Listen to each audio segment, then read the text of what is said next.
Yo everybody, and welcome back to another episode of Let's Play Steins. Last episode we figured out what the lifter was. Now we're going down back to the Bronze workshop to try and turn it on. So, let's see how things go. When I get downstairs, Suzuha and the chipmunk are sitting side by side at the benches outside. On the bench. Sup? Nate gives me a quick bow and then hides behind Suzuha. That shaking upstairs put the boss in a bad mood. Nate and I are waiting it out. Damn. Now I really don't want to go in there. Are you okay? A car? Are you okay? Dad hit you pretty hard. I'll have you know that my brain is more valuable than the Mona Lisa. Father may have sent humanity back 100 years by whipping out my brain cells. Such a regrettable loss. Suzuha claps her hand in solemn prayer. I'm not dead, just my brain cells. I'm sorry, Daddy did something bad. Chipmunk, what a gentle heart you have. I can't believe she's Mr. Bond's daughter. You and Mai-chan don't go to places together. You're both lab members, and I heard we're childhood friends, so I thought... I'm sorry if I misunderstood. Oh no, it's fine.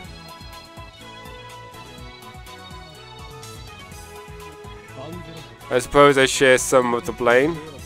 You and your father are even. Wait. Your father and I are even. Nade smiles slightly at my words of comfort.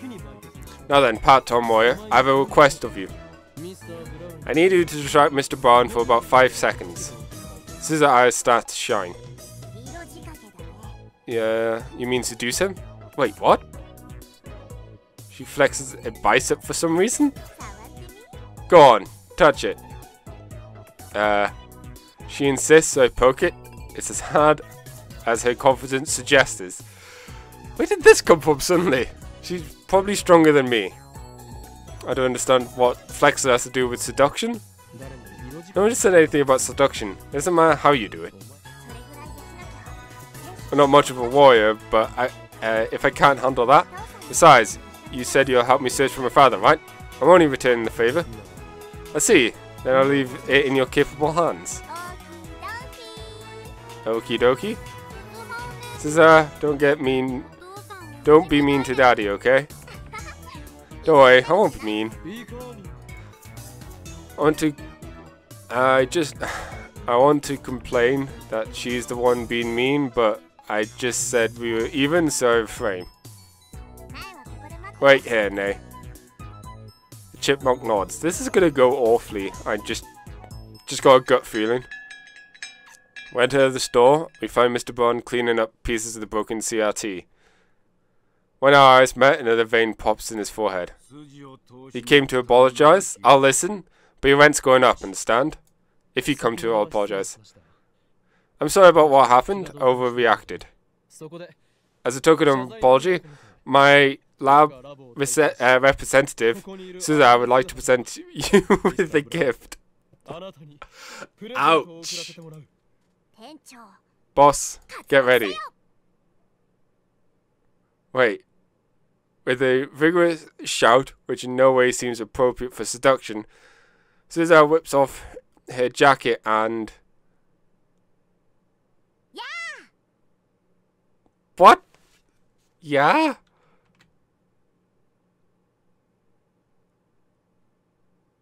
I don't even know what I'm looking at. Throws it at Mr. Bond's face. Oh, okay. Oh, crap. So this, for the longest time, I thought this was his shoulder. This is the top of his head. Like, there's his nose, his eyes, and mouth.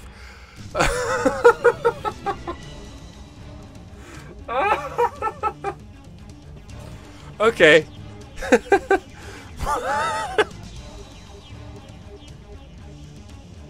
I get it now. I can see her bra. No, wait. That's not a bra, but a tight tank top that leaves her midriff bare. Yet Suzuha shows no sign of embarrassment as she rushes Mr. Braun. She slips behind him, grabs her coat and pulls it tight against his face. Now's your chance. Now wait just a second. Is this your idea of seduction? Looks like you're trying to suffocate him. Mr. Braun flails his arm trying to escape Suzuha's restraint. It's a huge difference in strength between the two. It's only a matter of time before he shakes Suzuha off. Well done, warrior.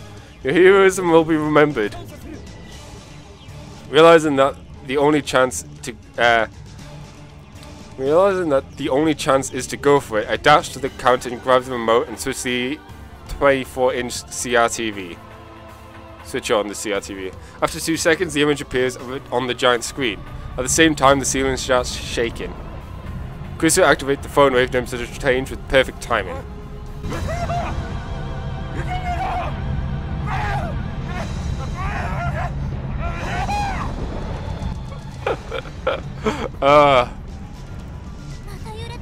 Let's shake it again, Okabe. What's going on? Did she really take off her clothes without knowing why? This is something else. Your lifesaver, part-time warrior. If you can, keep him restrained for 10 more seconds. During that time, I escape from the store.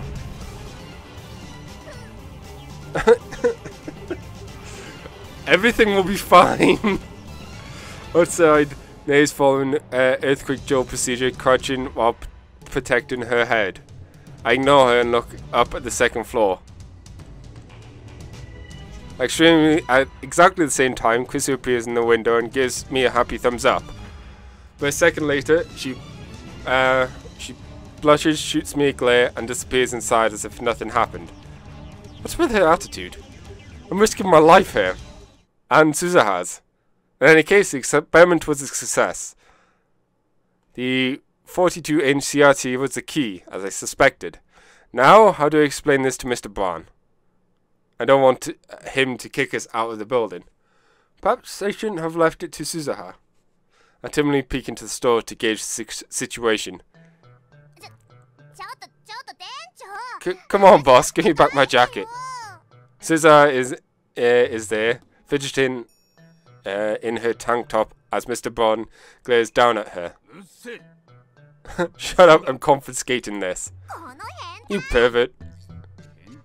You're the perfect, throwing your shirt on my face like some kind of dancer. That was pretty kinky. Go remember that to thank Okabe after I kill him. Kinky, don't say stuff like that, it's gross. Anyway, you can work like that for the rest of the day. Go stand in front and use that flat tummy of yours to attract customers. I'll tell Nay on you. Ha, who's you gonna believe? You or old man? Damn. No problems here. This is how seduction strategy worked. I guess.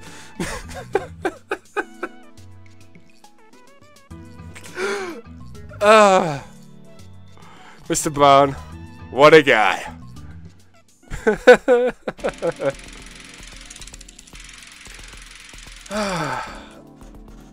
Just a little while later, I'm laying on the sofa watching high school baseball. Kumamoto and Aichi are locked in a fierce struggle for playoffs. Just then, the clack of the sewer machine in the lounge suddenly stops. Okay, can you come here? She motions to me while holding the costume. What does she want? I walk over to her. Can you hold this for a second for me? Spread out like thump. Okay, thump. Thump. Mayushi, say thump again.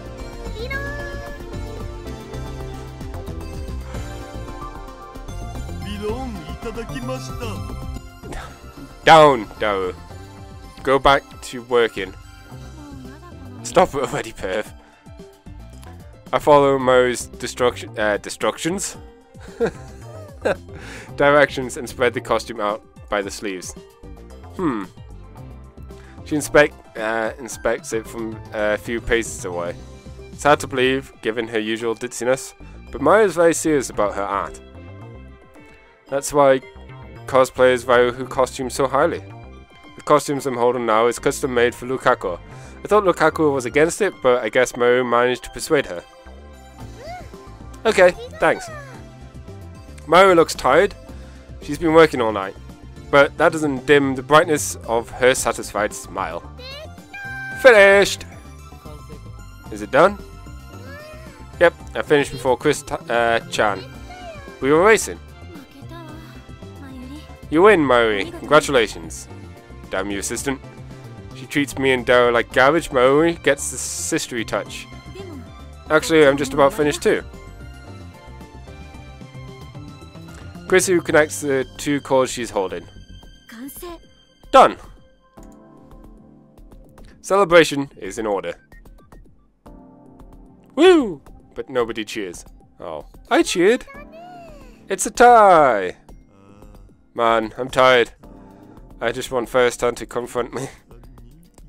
Honestly, I don't feel like cheering either. And it's not because I'm tired. We worked around the clock for 3 days straight to finish the time leap machine. But now that it's complete, I realize that part of me never truly believed it would happen. I feel my enthusiasm cooling rapidly, like the fire quelched by one stark question. What do we do with it? I look at Chrisu. She too seems less than enthused. We may have created a monster here. I looked at the improved phone wavenames to change again. The biggest change is the headgear attached to the X68000. It looks like something out of a low-budget cyberpunk movie. Fortunately, we don't need nerve jacks or brain chips for it to work. We just put it on and let sensors do the rest. Why don't we decide what to call it first? I vote Heavenly Express. Phone Waves 3rd edition version 1.00. 3rd edition? Silly hat Phone Wave Chan.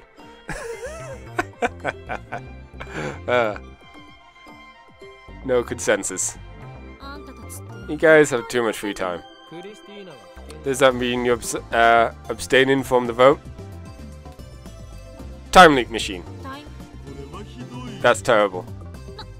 Hey, come on. Simple is best, right? I mean, that's what Okabe's been calling it the past 2 days. Looks like my assistant has zero naming sense. I don't want to hear it from a Chinubu, you, whatever, head case like you. Oh, so Makishi knows the word Chinubu. I sense her taco levels is quite high. I hid it from a friend. I have no idea where it comes from. Aha. Bald-faced lie. She should just confess to being an art channeler. Chrissy meets my grin with an icy glare. It's up to you, Mayuri. Choose one. Whenever the lab is divided on a name, the right to decide belongs to Mayuri. I think Time Leap Machine is fine. Oh. Silly hat Phone Wave Chan is super close though. Somehow, I know she'd say that. Like I said, simple is best. Mayuri gets it. I want to object, but it's an unwritten rule not to complain once Mayuri's made a decision. Very well, Time Leap Machine it is. Assistant, explain for us how the Time Leap Machine works. I know the basics, but I want to hear the details. Kristen nods and stands in front of the whiteboard. Ooh, whiteboard. In short, this device converts memories to data and then sends them to the past. Let's begin with what we all know. By freak coincidence, the phone wave is able to produce ring singularities, much like John Tider's time machine. Through the ring singularity, we were able to send up to 36 bytes of data to the past. The signal could only be received by phones. While that does limit the range of effect, it also removes an element of uncertainty from the equation. Unlike D-mails, memory data is sent in the form of a phone call. So we will be using a phone number, not an email address, to set the destination. The ring singularity is made naked and stable by a device known as a lifter. In our case, it's the 42-inch CTR downstairs. She explained the basics. Next, she explained how the modifications she made to turn the phone wave, names such as change, into a time leap machine.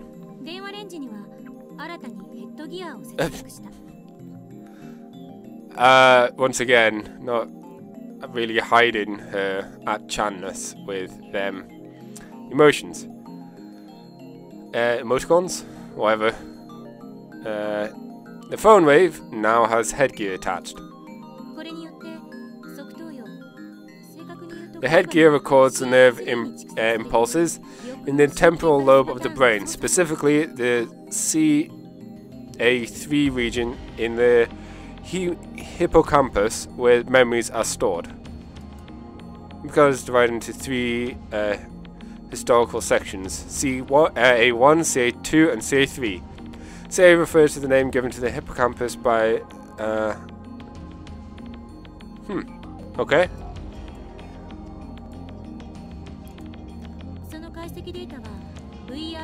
Then using the VR technology, we encode the nerve impulses into electrical signal data.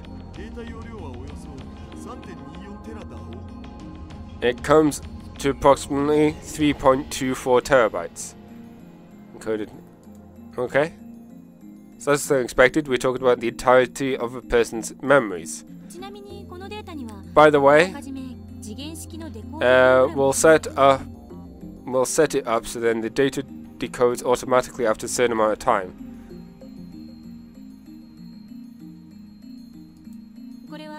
Anyone will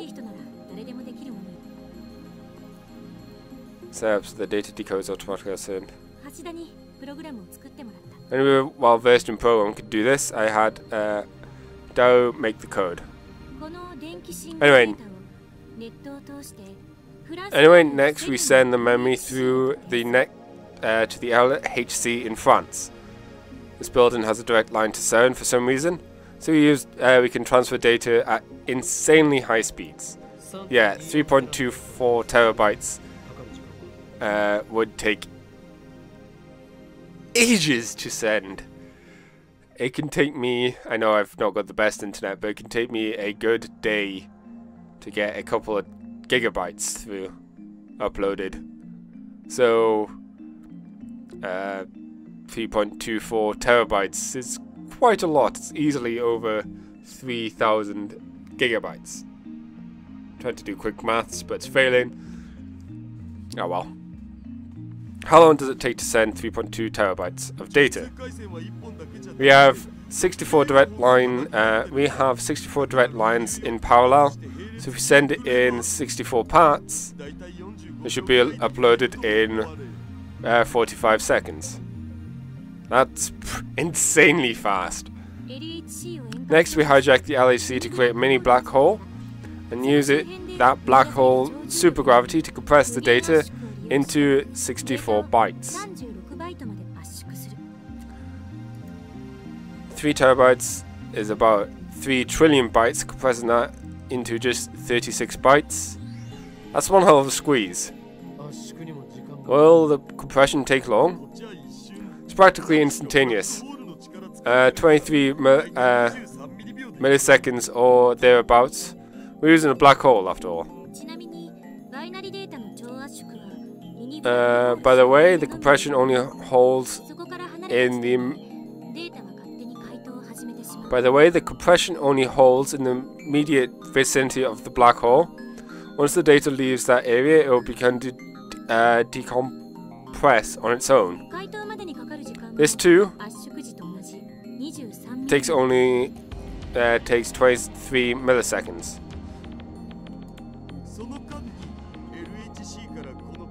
It has to make it... Okay.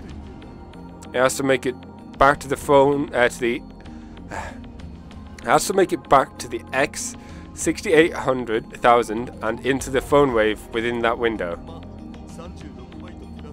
It's only 36 bytes, shouldn't be a problem. Continue, Christina. While the data is being compressed, we use the phone wave to generate a Kerr-ring singularity. When the electron discharge phenomenon occurs, we take the 36 byte data, patch it in, and send it to the past. I like the time leap. The way it's pretty cool. Neat. This part is just like a DML. The data travels to the specific specified time, where it arrives at the recipient's phone. By now, 23 milliseconds should have passed, so the data will be fully decompressed.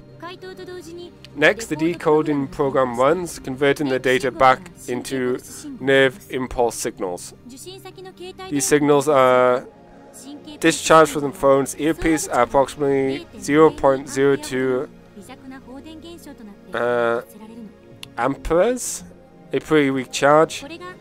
If the recipient has the phone to his ear, they should go straight into his brain, assuming he answers his phone. If he doesn't, the transfer fails. Fortunately, we lose nothing but that copy of the memory data. Why a phone instead of an email? Because sound? Because we need the recipient to put his phone to his ear, otherwise the signal won't reach his temporal lobe. She indicates the side of her head. This is the area you have the frontal lobe and the temporal lobe of the brain. As I explained before, the hippocampus, where the memories are stored, is inside the temporal lobe. The phone wave sends... once again, the phone wave sends out electrical impulses that pass through the temporal lobe and into the hippocampus, overwriting the recipient's memories. At the same time, the phone sends impulses that simulate the frontal lobe as well. This is important. Remember that the frontal lobe is responsible for sending retrieval signals to the temporal lobe. This is how you remember things. By stimulating the frontal lobe, we force it to send retrieval signals keyed to the new memory data. Thus, the recipient recalls all the memories as if they were his own. Which, of course, they are, or will be in the future. This happens in less than a second. Now the recipient has the same memories as the sender, the time leap is complete. If the data comes from 1 week in the future, the recipient will remember, in quotes, that week as if they experienced it firsthand. We need to be aware that consciousness and personality aren't transferred. Both of these depend on the recipient. Explain it with boobs. Boobs? Chris would... she just said cute girls. She might have done it then. Chris dissolves into a blushing, stammering mass. Looks like it's up to me to answer Dara's question. Not with boobs, obviously. Let's say we send your memories to you in grade school. Right now, you're some kind of omnisexual pervert who thinks immature objects are hot, but in elementary school, you were still an innocent child. I was a born little bastard who did nothing but study. What of it? Basically, that little bastard would suddenly have all your perverted memories, but his personality wouldn't change. Ooh, that's a weird thought. It's not like you'll become that famous anime detective with the looks of a child and the brains of an adult. What? That sucks. This isn't the time leaping you see in sci-fi novels. We aren't yet capable of transferring personality and consciousness. Since you need a phone to receive the signal, you can only send memories to times you had one. Also need to make sure that the sender and the recipient are the same person. If someone besides the past self, your parents or a friend for instance, answer the phone, then the nerve impulse signals will be projected into their brain instead. Oh, that would be so weird. If that happens, your memories would override theirs, which will obviously cause serious damage to their psyche. Krista ends her explanation and takes a short breath. The lab falls into silence. I exchange glances with Krista and Daryl.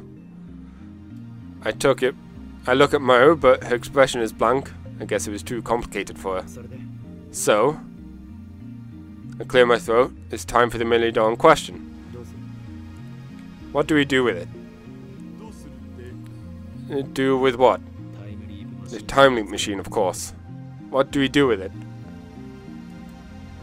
For once, my assistant has nothing to say. I already know she fears we've created a monster. Honestly, I feel the same way. After a few moments, Chrisu finally speaks. It's too much for us to handle, that's for sure. The safest thing would hand it over to the government for professional research. I could tell she's not pleased to have reached this conclusion. She obviously would prefer to experiment with this technology. After all, it's humanity's first time machine. We've finally taken our first steps towards godhood.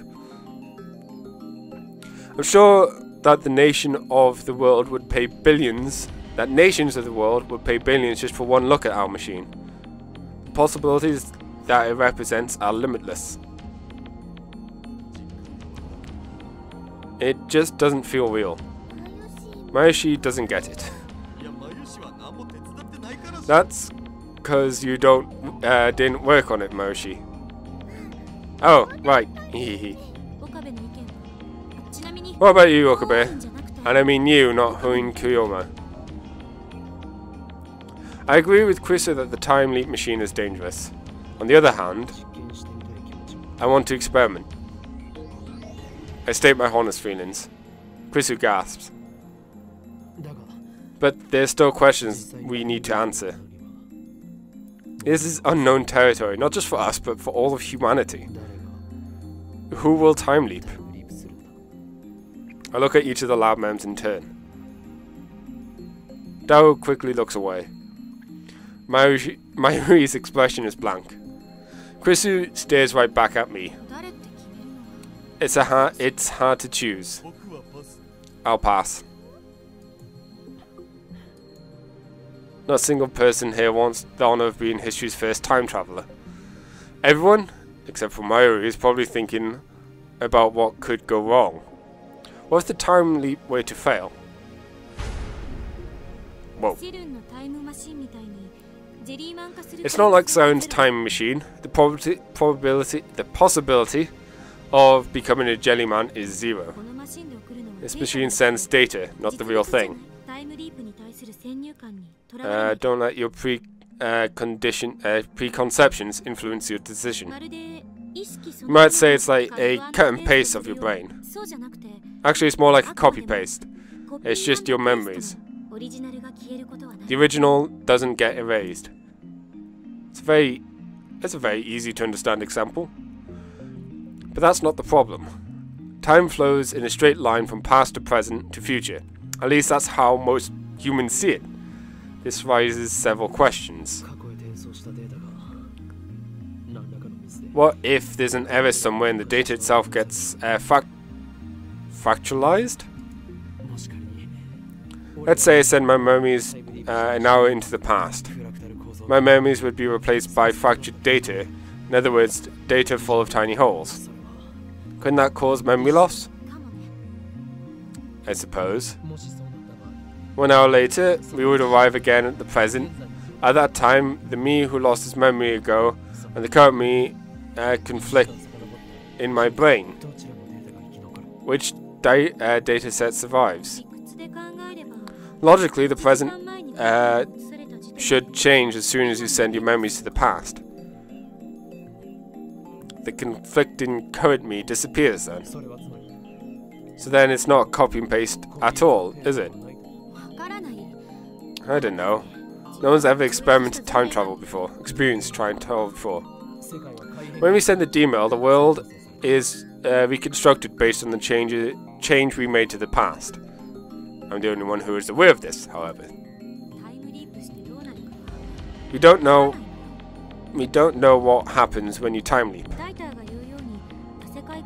If it's the many worlds interpretation like Titus said, then the instant you time leap, it creates two possibilities. One where you shift to another world line, and one where you travel back in time on the same world line. Of course, there must also be a world line where the current you doesn't disappear. That would likely correspond to the present that we are experiencing right now. But that's only if the many worlds interpretation holds in the first place. Although you didn't believe what Tyler had to say. I'm talking hypothetically. Tyler doesn't matter right now. If it's the Copenhagen interpretation, then every possible state propagates through space as a wave function. When a particular state is observed, the remaining states collapse and that state is fixed. Okay. In quantum theory, a function representing a quantum state. Scientists are not sure if wave functions represent reality or a convented mathematical abstraction to decide what's going on in the quantum mechanics. A well-known approach to this in this before the box is open, the calculus and combination of the two wave functions. One is live and one is dead.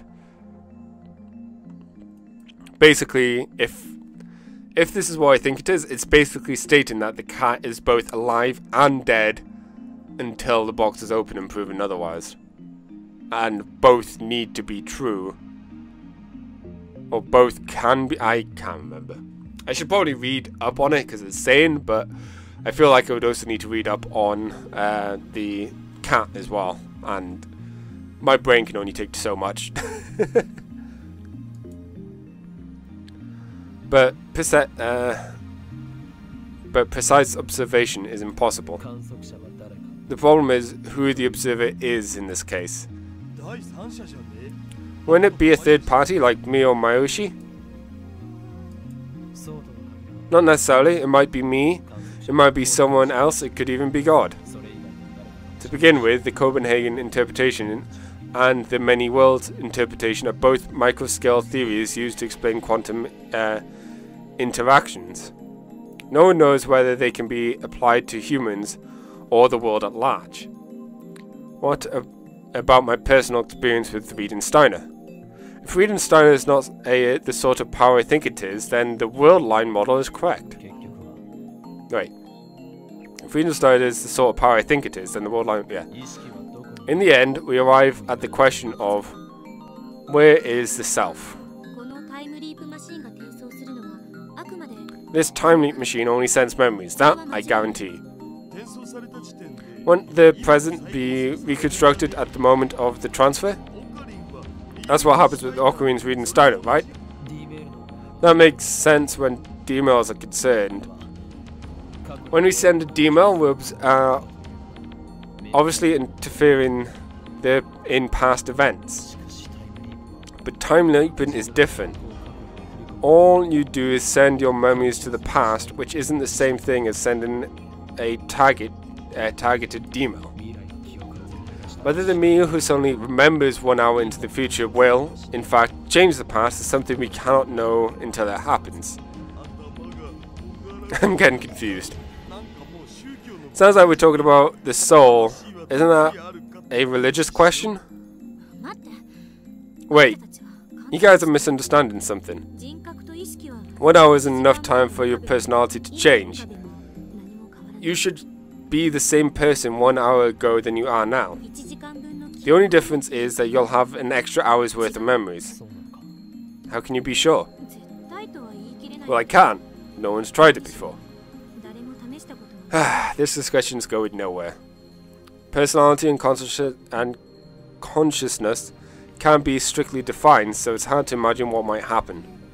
So, which is it? We don't know. We can argue the theories all we want, but in the end we can only guess. This experiment may end up shattering preconceptions scientists and philosophers have held for centuries. We won't know until we try. That pretty much sums it up. To make matters worse, the subject must be prepared to risk damage to the psyche. Frisu, Dao and I say no more. We can't solve this problem. This is our limit as scientists. But haven't we accomplished enough already?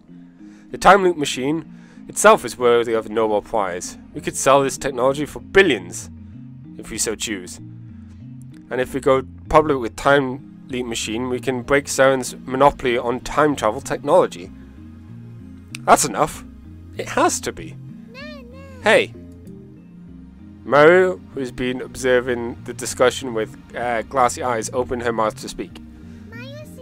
I have an idea. Why don't we make a banana time leap instead? I don't think she understands. Oh, Mayuri. Bananas don't have brains like people do. Oh, you need a brain, huh? Mayuri never changes. The atmosphere in the room gets a little more relaxed. Let's not experiment. We entrust the time leap machine to a suitable research institution, then we'll announce it to the world. Thanks to the lightening of the mood, I can finally say what's on my mind. Neither Krisu or Dao objects.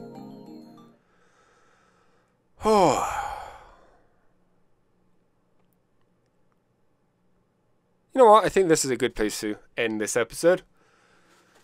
Covered some very heavy science stuff and